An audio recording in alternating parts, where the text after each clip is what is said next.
Walter Martin is a multi-instrumentalist, singer and songwriter from Washington, D.C. He's been a driving force in the critically acclaimed bands JonathanFireeater and the Walkmen. He's released 4 solo albums and has a song on the soundtrack of the upcoming animated movie The Missing Link. We had the pleasure of sitting down with him to discuss his influences, band history, and his writing style. Hey, hello, Walter. Hey there, how you doing? Doing fantastic. Hey, thanks for doing this. Really appreciate it, man. No problem. I know you're a Beatles fan. Do you have a favorite Beatles song or album? I mean, I'm a real John guy, so I like I get kind of hardcore about it. Like I get kind of black and white about it. I mean, I like the Paul songs, but I'm very much a John guy. So I kind of I like I'm the Walrus and like Strawberry Fields and Across the Universe. I like the John songs. I struggle sometimes with the Paul stuff. So my favorite record is probably like, I don't know, the Magical Mystery Tour maybe, or whatever, Beatles 65, the one with No Reply on it. But they're always a little spotty because of the damn Paul songs. Yeah, I'm more of a John guy myself. I totally understand what you're saying. So you're in New York, but I knew, what was life like growing up in D.C. and how did you get into music? I was like a serious like baseball player guy entire life until I was about 12, and then Stuart, who was the singer for JonathanFireeater, moved from South Carolina to D.C. and he and I became friends very quickly, and we started like just playing music. We took guitar lessons together and started getting into music, and started a band like when we were in 5th grade, so when we were like 12. And so I quickly lost interest in baseball and started doing music with Stu all the time. And then, like in 7th grade, Matt joined the band, who's the drummer in Fireeater and the Walkmen, who's still like my best friend. And, we just always had a band. We just played at all the school dances, and then somehow got into playing it like when we were like in 9th grade. We got into playing at like the nightclub, like the 930 Club and stuff like that, because we were kind of like, we could play pretty decently, and we looked like we were about 5 years old, so I think it was sort of a fun novelty for people. We played like ska. We were really into the Specials. We wore like pork pie hats and like checkered socks and like Doc Martin loafers and stuff like that, and played pretty competent ska for guys who looked like they were about 7. So yeah, we started playing at all these nightclubs, and then that was how it all started. And Paul joined us. Paul, who's a guitar player in Walkmen, joined us in 9th grade, and the band got a little more. He sort of brought some sophistication, musical sophistication, I would say, to the band. So you started with guitar, obviously, and you branched out. Obviously, you're a multi-instrumentalist. I mean, we can get to your solo stuff in a bit, but you went from guitar, and then what was your next instrument? Or did you just sort of jump to all of them? I played guitar, and then then I started playing drums actually. And actually, I remember Matt, Derek, and I like flipped a coin. I forget, Drew Strauss or something, to see who was going to be the drummer and who was going to be the guitar player. And he ended up being the drummer, and I think we both wanted to be the guitar player, but. Then I started playing keyboards. Paul joined the band. I started playing more keyboards. But when you're in a band for that long, that's all you do. I mean, I wasn't doing a lot of homework, so like that's like all I did was play music. So you sort of figure out how to play all the instruments. So after doing it for a long time, you kind of can play all the rock instruments, Now, were you always writing lyrics? I know you're obviously, you helped, you're co-writer with the Walkmen and obviously your solo material. Were you always writing, or did that sort of happen later, post-JonathanFireeater? I was always writing music, yeah. I mean, I remember like in 7th grade, we played it, me and Matt and Stu played at we have actually a video of it, played at a high school assembly and played not a high school assembly, like a middle school assembly. We played God Save the Queen and I guess one other cover, and then we played 2 instrumental ska originals that I had written. I still remember us sitting when I wrote the riff, and I still remember both the riffs and the songs very well. Yeah, it's interesting hearing, you mentioned ska, and I'm curious to hear some of your other influences, but it's interesting, you mentioned that, the Beatles, right, and you're a John guy. It's interesting to hear the Beatles solo stuff. You can kind of hear oh, wait, I see, that was Paul's influence, and there's George's. It's interesting to hear going from JonathanFireeater to the Walkmen and then to your solo material. It's interesting to hear sort of Walter's mind, you know what I mean? Could you elaborate about that as far as what are you looking back, what do you think contributed to the JonathanFireeater experience and the Walkmen experience that was Walter? Well, I honestly think that the ska stuff, the fact that me and Matt and Paul and Stu were all playing ska when we were that age, it's such a rhythmic music, and there's such an accent that offbeat that is the key to ska is it really makes the groove kind of the groove has to be kind of hot in order for a song to work. So I think we kind of got addicted to that and to making sure we had a really hot little groove. I think it gives you good rhythm to play ska, because you're playing sort of slightly backwards from how you usually play. And I honestly think that played a part in us. I mean, I don't want to like boast about our bands, but like I think we always had pretty good beats. You know, we had a good groove. And I think recently I've been like, you know, I bet that's because we played so much ska when we were kids. But yeah, as far as like how we, you know, like our tastes just transitioned. We went through our ska period. It was when we were very young, and then like it transitioned out into like bad periods, like where we played like funk, like in 10th grade, 11th grade, we were playing like sort of this funk hybrid kind of, I don't know what the hell it was, but it was pretty bad. And luckily we got that out of our systems. And then by like senior year in high school, we had discovered real music, you know, like, not that ska isn't real music, but we had discovered like the Velvet Underground and like, you know, we were always into classic rock, but like Velvet Underground hit us very hard. And like, suddenly we were like, oh my God, this is it. This is sort of, we could just really relate to it. It was kind of like, it just felt like natural to us, and we could play it pretty well, you know, and it just sort of suited our personalities, I think. So we got really into that, you know, and I think that I was thinking, even though Fire Eater really didn't sound like the Velvet Underground at all, we were very inspired by their tone, I guess, of their stuff. In every car that passes me on the street, I search for the particular face. Well, let's talk about some of your solo stuff. You know, I want to go through sort of album by album. I know in a recent interview, you mentioned about you were playing some songs you were working on, and your wife was like, wow, this is very interesting. I think that was for We're All Young Together. What was the inspiration for that? It has a very playful and inclusive vibe. Butterflies, they fill my guts when I look in your eyes. A heart that's young is filled with sweet surprise. Only the innocent can sympathize.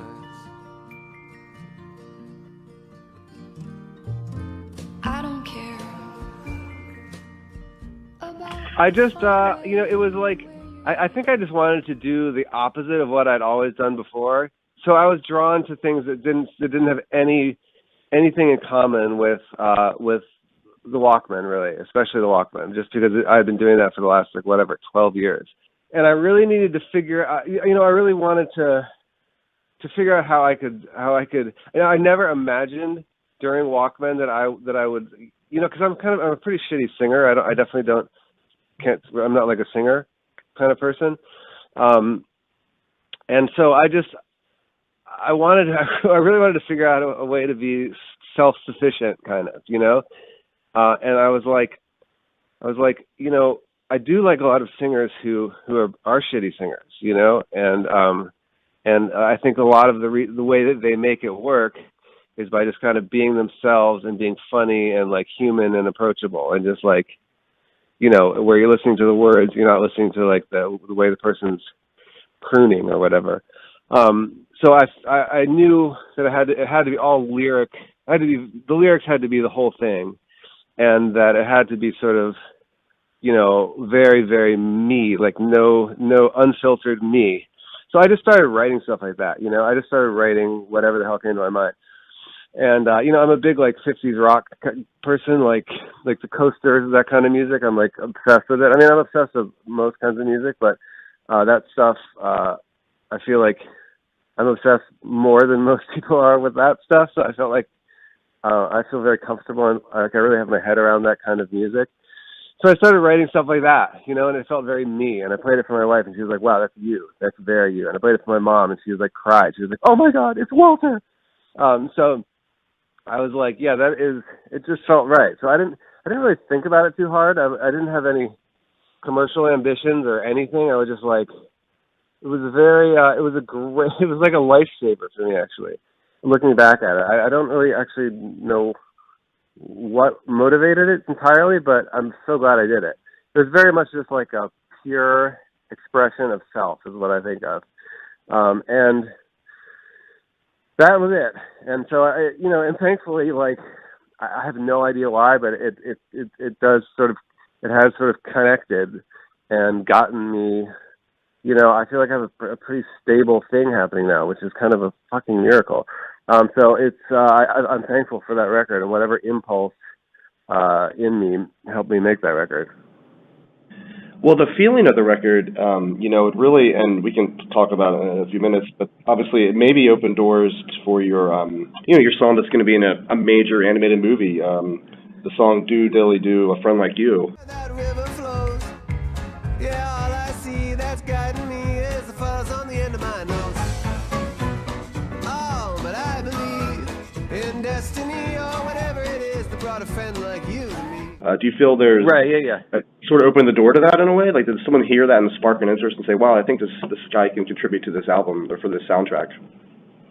Yeah, I mean, I think that it's funny because I didn't mean for it to be kids' music when I made the record. I just kind of made a funny record, and then halfway through it, I was like, maybe I'll call this a kids' record, and it'll be, and I won't even have to I'll be declaring that I'm not even competing with any indie rock. I'm just doing my own thing, and there's something also sort of very embarrassing about that label that I was like, I'm into this. I want to be as profoundly uncool as possible. So yeah, it ended up being like a kids record. And I made like a cartoony cover or whatever, and it was kind of like a declaration of independence for me. But yeah, I think that it the fact that it was like that, I think made people listen, or at least made music supervisor people seem to pay attention to it. The people who do pick out music for commercials and movies and things like that. So I got, it helped me get traction in that world. So now I have, a bunch of relationships with music supervisors who do commercial stuff and film stuff. And so it's great. It keeps me very busy doing all that stuff. And yeah, that Missing Link film thing was a great thing because they're such a great company and let me do whatever the hell I wanted, basically. Yeah, totally. Well, we're excited for it, and it's delightful to hear your music and kind of the reach. That's really powerful. Then moving on to 2016's Arts and Leisures, definitely had a variety of sounds. Had some slide guitar, some brass, and I got to say, Down by the Singing Sea is one of my favorite songs, definitely off that album. And I wanted to ask you what's amazing about that song, the chorus, or I guess maybe the pre-chorus. Did you write the lyrics first or the music? Because I love how you stretch out the words.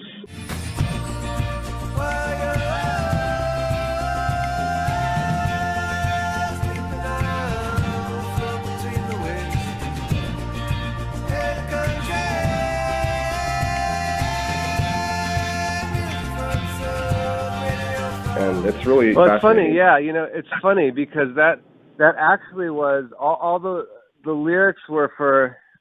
The lyrics had sort of a more typical sort of dopey sound that it was like sort of my default sound. It was like just like a little country kind of shuffle with those words and a different melody and everything. And then I had the idea for that music that ended up being the music for that song. And I was like, I need words, so I was like, I'm just gonna try the Down by this, because I always like that phrase, Down by the Singing Sea. So I was like, I'm just gonna try. Yeah, so they're very stretched.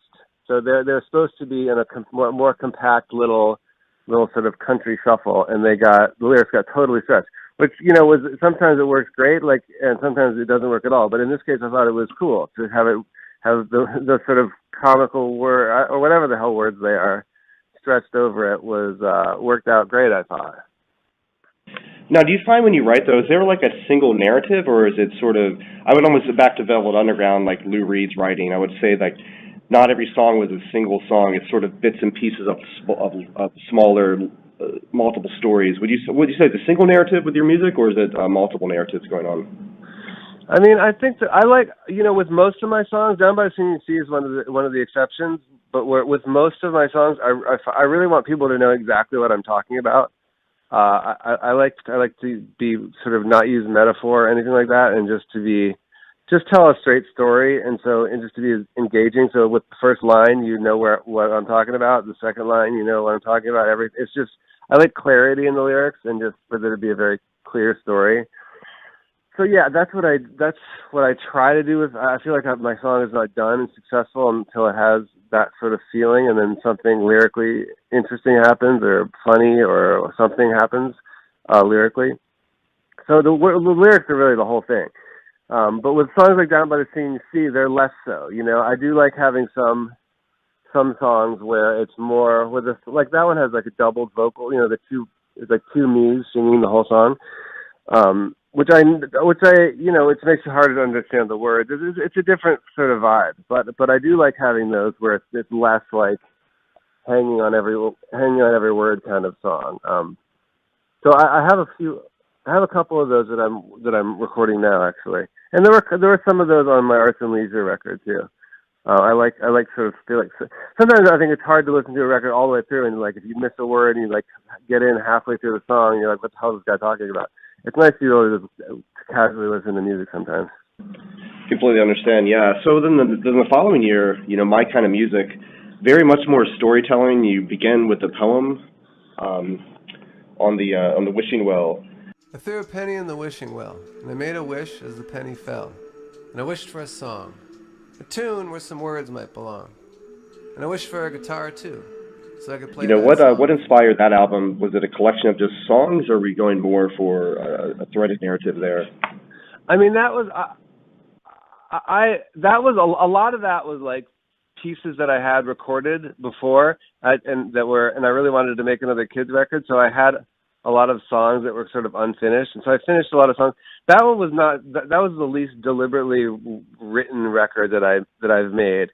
It was more sort of a compilation of scraps. I mean, I do really love that record and the things that I worked really hard on, but it's a lot. It's more pieced together. My favorite songs on it are the ones that I wrote specifically for it, which is like that "Hey Matt" song that I did with Matt Berninger from the National, who's my buddy and who's a really funny dude. Yeah, that record sticks out to me as sort of one that I put a little less effort into. Even though when I wrote the song, I was working hard and trying hard. I sort of put it together after the fact. Well, it certainly doesn't sound like that, you know. But well, yeah, there's some magic there too, right? Sometimes you try too hard, and sometimes there's a magic in like just sort of casually doing it, right? For sure, that's the thing. You know, I didn't go back and like mix those a lot. I guess I did with some of them, but some of those are just my rough mixes. And I like that song. It's called "Where'd You Go, Uncle Joe," which I really love. You know, that was done so casual, and like that's a rough mix, and that's like just. But I think that's one of my favorite ones because it has a very sort of effortless vibe to it. Or for sure. I mean, I think like back to the Velvets. You know, some of their stuff, like it's less about the quality of the recording and more the spirit of the effort. You know. Right. Well, I'm definitely in that camp. Yeah. Because I don't have the budget for quality recordings or the patience. Yeah. Now the following album, Reminisce Bar and Grill, that's, you know, obviously that's an amazing record. I gotta say my favorite track on the album, Ride Down the Avenue. There's many great songs on the album, but that song is just amazing. And I gotta say, one of the lines kind of means a lot to me, just for personal family losses in my life. Thinking through a hard year, the people that are gone and the people still here.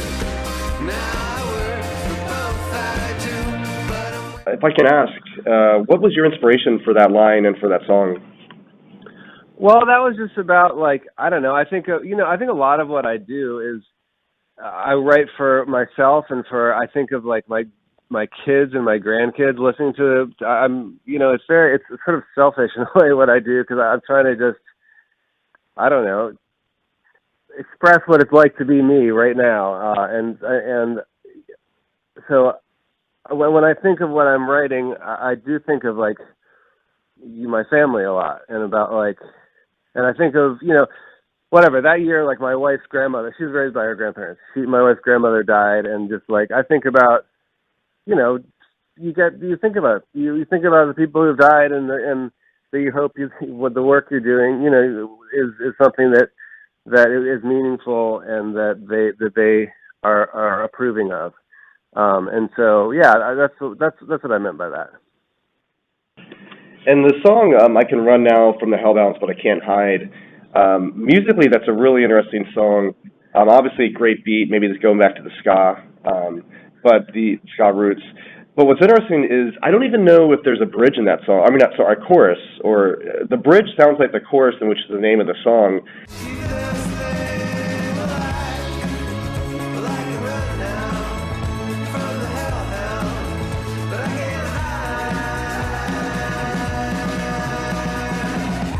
It's an interesting song. Would you sort of describe? I think it's great. How did you write that song, and the structure and composition?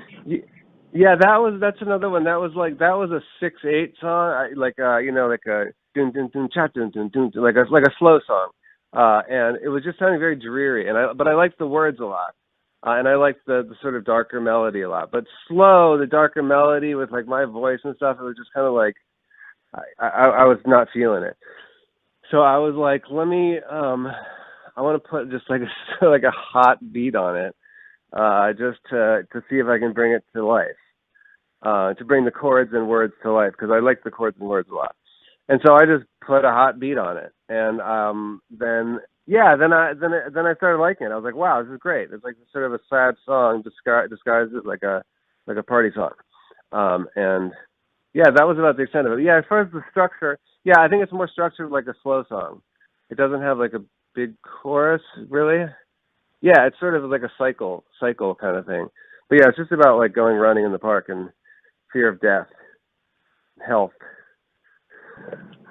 That's interesting. It's so maybe the going from 6/8 to 4/4 with a hot beat, kind of, it's interesting. You wrote it for 6/8 and then it changed the sound of it, I guess. Yeah, I do that kind of stuff a lot. I mean, with Walkmen, I did that too, where I would write just to generate lyrics or to generate, a lot of it is to generate lyrics or to generate chords. I write in sort of a default style, which is like a country shuffle, or just sort of a fun, easygoing thing, just to generate words, because then you're like, okay, it's more easygoing, and I feel like I can write more casual lyrics over that kind of music. If there's like this big whatever, like throbbing like rock sound that you're trying to put lyrics on, it's hard, because you're like, okay, this music sounds really massive and important, and I need to sing about something like, like the end of the world, something like just like grand theme, which is often a really shitty thing to write about, So I like to write. I try to stay specific, and to do that, I try to write the words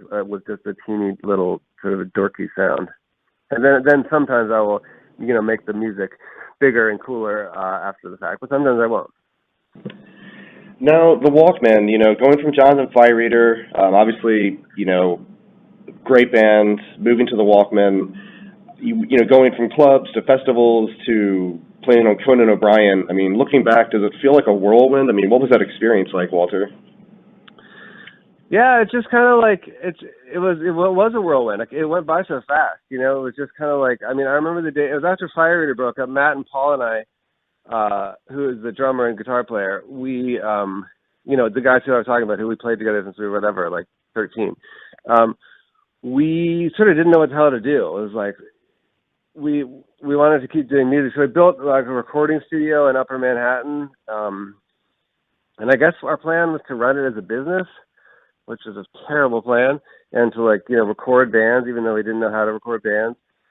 So that's what we did. But thankfully, we had the idea. My Ham, who's my cousin, who's a singer in the Walkmen, his band was just breaking up, and so the timing worked out great, and we just needed a singer, so. Ham called me, actually. He was like, why don't I come and play with you guys? And I was like, yeah, that'd be great.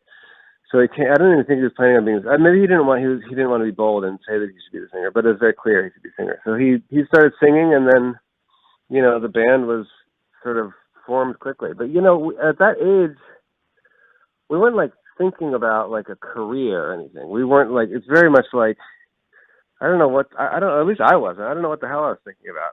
We were like, very like day to day, like, okay, let's have band practice on Tuesday. And then we had a few songs, and it was like, okay, let's press a record. And then, I don't know, somehow it slowly started working, I guess. There was never like a moment where it's like, wow, we're really kicking ass. And it never got to the point where it almost felt like we were kicking ass for a couple periods, but it was never like total domination, you know? And so it was a lot of work, you know, it was a lot of touring and a lot of work writing, you know, so much time writing. Which is the part that I loved, you know. The rest of it, like even like touring and recording, I didn't enjoy it very much.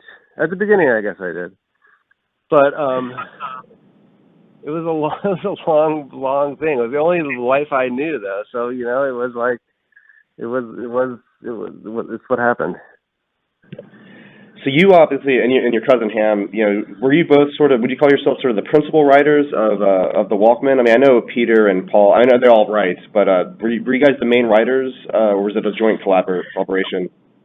Yeah, it was mostly me and Ham and Paul. Paul, the guitar player. Yep. Paul, you know, really wrote most of the really beautiful musical ideas. And I would say that most of the songs started with like a little guitar riff of his. I mean, not all of them, but I would say, on the whole, it would be that. Yeah, Paul would have a guitar part, and then I was always playing drums when we were writing. So, and I would put drums on his guitar part to try to make it rock a little more, and then Ham would put a melody on it, and then Ham and I would put lyrics. Ham and I would write the lyrics. And, you know, things would get changed. I mean, that's like a very oversimplified version of how he did things. But I think that's how he did like 75% of our songs. It's interesting looking at your discography, you know, with the Walkmen. You know, it feels like You and Me, well, post you did the Pussycat Story in the Walkmen's cover album, but You and Me, there was sort of a shift. I mean, there still were some roots, but I feel like there was a shift in the writing and composition. It's back to the battle today. But I definitely, yeah. We were about to sink, you know, after we did 100 Miles Off, which we were kind of trying to like do something more. I think we were trying to prove two things with that. We were trying to prove that we weren't like the Rat kind of people, like just nasty like art rock guys.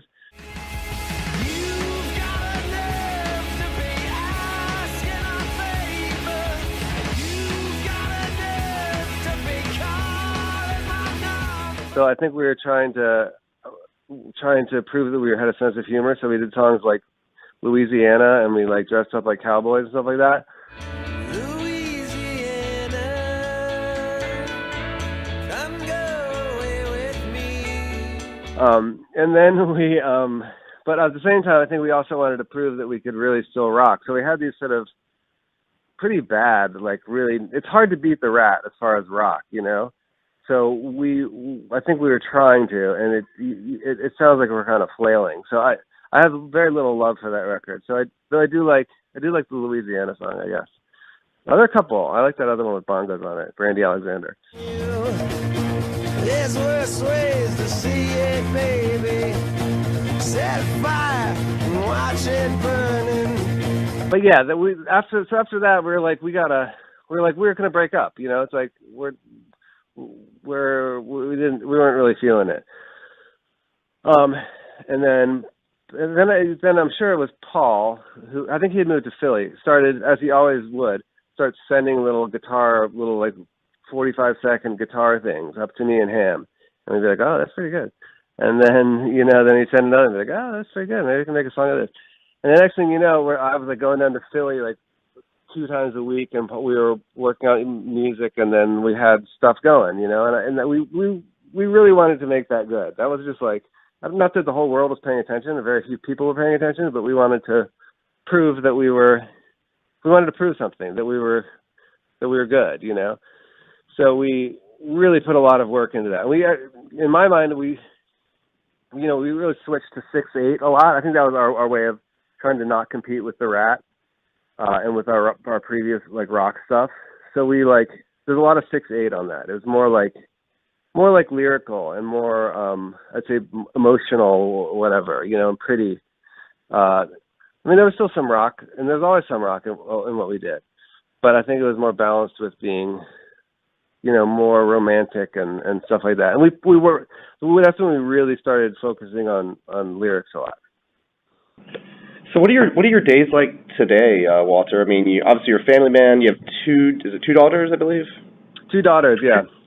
That's awesome. I mean, what are you, music-wise or day-to-day, or, are you playing every day? What's your go-to instrument, on a day-to-day basis? I have a studio in Gowanus in Brooklyn, where I go every day, from whatever. I'm here at 8:15 and I'm here till about 5 every day. So I'm working on, I do a lot of commercial stuff, and I've been writing for a couple of TV shows too, which has been really fun. And and I do a lot of stuff like that. And I'm working on a couple of really fun projects that will come out at some point. And I'm also working on trying to work on a record of my own, which I just went into the studio with a great band, which I've never done before. I have a real band recording my songs. So that was 2 weeks ago. We recorded 8 songs. So I'm going to put out a record probably in October that I really am thrilled about. I'm just trying to get all this other work stuff out of the way so I can focus on it. That's exciting. I know along the years, obviously, you've collaborated with so many musicians and met so many musicians. Karen O, obviously. I know you mentioned the National, Matt from the National, and other musicians. I mean, do you have it on your cell phone? You can just call up all these interesting musicians to sort of, hey, you want to collaborate? Is it or is it more organic? Or how do you find your band, as you said, that you're working with today? Well, the band that I'm working with is my friend Josh Kaufman, who's a producer, even though he's very uncomfortable calling himself a producer.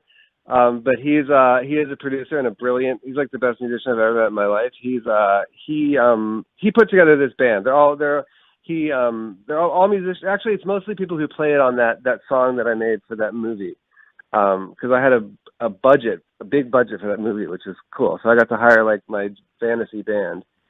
And it's nice that I have a budget for this record. So I hired the same band basically, or Josh coordinated hiring the same band. So it's really great musicians who are full of ideas, who can really play, and it's just man, it was just I was thrilled doing it. So yeah, Josh did all that coordinating. But as far as Karen O, yeah, and Matt from the National, and they're just people. We did so much touring. I feel like we know the entire indie rock, all those people. So. This was a certain personality, I think, that would be willing to sing on some of my sort of funny songs. So I didn't ask everybody, but Matt is very funny, and I had a feeling he would want to do it. So he's done a couple, and I really want him to do more. And Karen, she did a couple on my first record, which is great because she's sweet and so funny, and for some reason it made total sense to me, and it worked out great. Oh, for sure. It definitely captures. It's sort of I don't want to say childlike, but sort of innocent quality to it. Well, to put an idea in your ear, Walter, it'd be great to do a collaboration with you and Wayne Coyne from the Flaming Lips. Oh yeah, that would be good. Actually, it would be awesome. Yeah, I have this song now that's going to be the first song of a new record, and it's a duet, and I'm currently in the reach out mode. So we'll see what happens. That'd be amazing. Hey, well, Walter, I really appreciate your time. You mentioned Stuart. I do want to ask, again, I'm sorry for your loss. I know it was last year, Stuart passing away. I'm wondering if you wanted to share any memories of Stuart or things, you've spent a lot of time with him, obviously, friends, band. Anything that you'd like to share about his life just to get it out there? Well, I mean, he was my best friend growing up. From when I was 12 till about 25, which is some pretty important years in one's life. We were inseparable. So we did music together. We learned about all music together. We developed our tastes together. We, it was very much our dream to to do music. So I probably never would have had the nerve, but he was like, we should just do music full time. And I was like, you're fucking crazy. And he was like, let's just do it. So I was like, all right. So, so we did it. So I'm very thankful that he, sort of tricked me into becoming a professional musician. But yeah, it was hard, it's like, it's a tricky thing. He struggled with addiction and with mental illness, and those two things are very, very powerful. And when you're young, you don't know. Well, I didn't know what's what, and I didn't, and so it's just so hard to navigate, and I feel like it's something that people know so little about. And and most people don't know, but he was schizophrenic, and that wasn't clear until the last few years of his life. And he didn't die of drugs. He died really of schizophrenia, and he died of suicide, he's. I think everybody everybody has it seems like people who knew him have a very different understanding of suicide and of schizophrenia and things like that now. So yeah, it's just a tragic story and a huge loss to a lot of people. Yeah, again, sorry for your loss with that, but I do want to say, just like your own music, the music that you made with him, I think will live forever, and I think inspired, so many articles I've read over the years, is what you did with Jonathan Fireeater, like inspiring people. So there's definitely a legacy there. So I hope so, yeah. And we're releasing I'm coordinating with his parents and a couple of friends, and he wrote this. What Stewart was really incredible at was writing poems, and it doesn't have anything to do with rock and roll or anything to do with Jonathan Fireeater or anything to do with any of that kind of stuff. I'm always very hesitant to when I hear about a rock and roller who's also a poet. But in this case, at least, it is a very different thing in my mind, and I think in his mind. So anyway, we're going to release a book of his poems that he wrote, all I think sort of post rock and roll period that are. They're like, it's like some of the most beautiful and incredible stuff I've ever read. So I look forward to people being able to read that stuff. Well, that's a really beautiful thing. Looking forward to that. So again, you have two daughters. Do they play instruments? Are you inspiring them to be musical as well? No, they don't. They take piano lessons. My oldest, who's in first grade, takes piano lessons.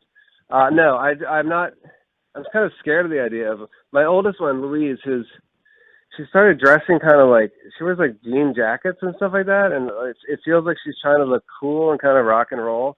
And it makes me realize that I just have this total aversion to that. I was just like, I don't know. And I've tried to make her not aware of the fact that I used to be in a rock band, but now she knows, and I think she thinks it's cool. And for some reason, it bothers me. So I'd rather her think that I just spent my whole life writing sort of funny songs, that like the kind of stuff I do now. But we'll see what happens. Yeah, we'll see if she may Google you one day and search and say, "Oh my gosh, there's Dad." What? Hold on, double click. Right. Hey, Walter. Well, I appreciate your time. Thank you so much for sharing. Having this conversation with you. Looking forward to new music. Looking forward to the soundtrack. That's really cool. I'm sure it's opening so many more doors. Had a pleasure chatting with you, and just wanted to say thank you. Cool. Yeah. Thank you.